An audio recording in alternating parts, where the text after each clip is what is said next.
প্রিয় ভাইয়েরা, আমি বলেছিলাম যে এক দল খেয়ে গিয়েছে, আরেক দল খাওয়ার জন্য রেডি হয়ে আছে। তো কোনো দল এটা নিয়ে কোনো কথা বলল না। আপনারা এটাকে নিজের গায়ে যে মাখালেন, এটা ঠিক হয়নি। আর এই জাতীয় বার্তা যখন আমরা দেই, তখন যদি আপনি বলেন যে পারলে রাজনীতিতে আসেন, পারলে দল করে দেখান, এটা হইল?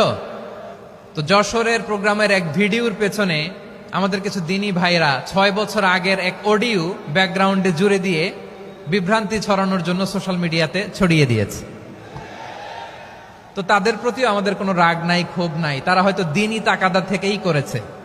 বিশাল মাঠ, আমি তো বাংলাদেশের অলমোস্ট অধিকাংশ জেলায় গিয়েছি। এই এমসি কলেজের ময়দানের মতো মাঠ আমার চোখে আর পড়ে নাই বাংলাদেশ।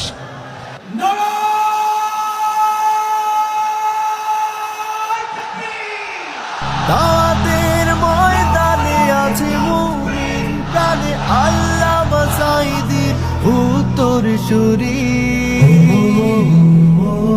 আজ হারি আজ হারি আজ হারি মিজানুর রহমান আজ হারি।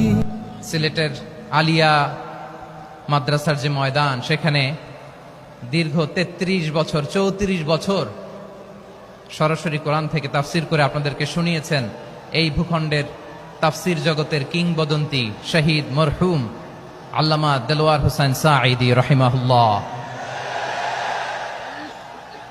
আমরা আমাদের আল্লামার জন্য দোয়া করি, আল্লাহ তাআলা মরহুম আল্লামা দেলোয়ার হোসেন সাঈদী রাহিমাহুল্লাহর জীবনের সকল খেদমাগুলোকে আল্লাহ তাআলা কবুল করে নিক।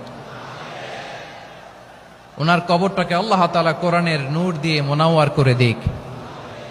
আমি আরো সৌভাগ্যবান যে আমি অত্যন্ত নগণ্য ক্ষুদ্র একজন কোরআনের ছাত্র হয়ে কোরআন থেকে যা বুঝেছি, এই কথাগুলো যখন দেশ থেকে দেশান্তরে যেখানেই যাই শোনাবার জন্য লক্ষ লক্ষ দিনী ভাইরা সেখানে উপস্থিত হয়, আলহামদুলিল্লাহ।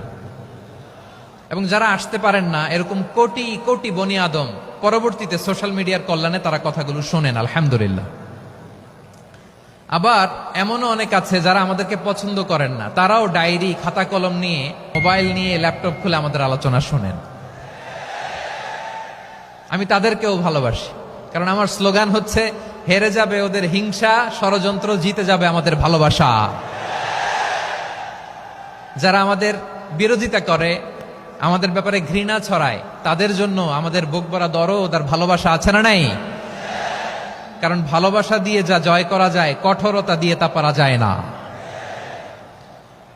তো যারা বিরোধিতার জন্য আমাদের